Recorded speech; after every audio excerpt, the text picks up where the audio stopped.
Buying and selling a house. What the solicitors do. Step 1. The estate agent finds a buyer, agrees the price, then writes to the solicitors with the details. Step 2. They write to their clients with their terms of business.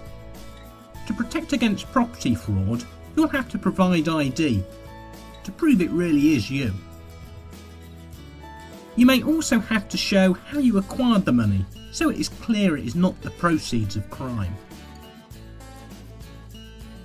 Step 3. If you're selling, you'll get some property forms to fill in, giving information about the property, such as if you've had new windows, an extension, or flood problems. You'll also fill in a form confirming what items you'll leave at the property.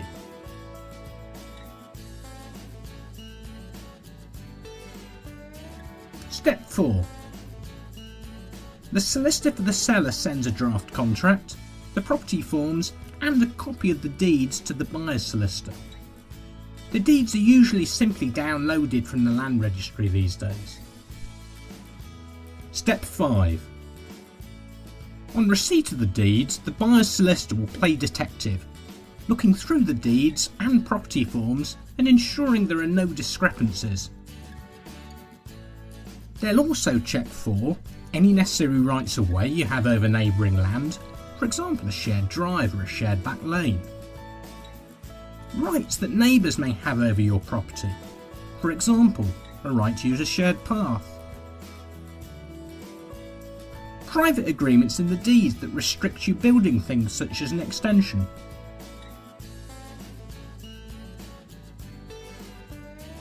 And paperwork for any new windows, electrical work or gas installations. Inquiries are then raised with the seller's solicitor to iron out any discrepancies. Step 6. Next, there are 3 usual searches carried out by the solicitor. A local search, which reveals things such as building works done to the property.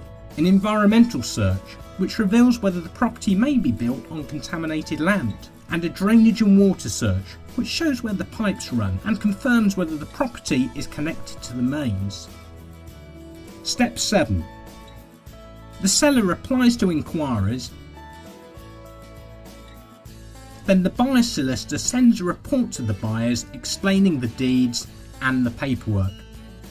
The buyers then sign the contract in readiness for exchange of contracts. Step 8. The moving date is agreed, called the completion date, and the solicitors call each other and exchange contracts. At this point, no one can back out. Step 9. On the day the sale completes, the purchase monies are sent via the banking system. Once it arrives with the seller's solicitor, the estate agent is called to say that the buyer can have the keys. This is usually around midday.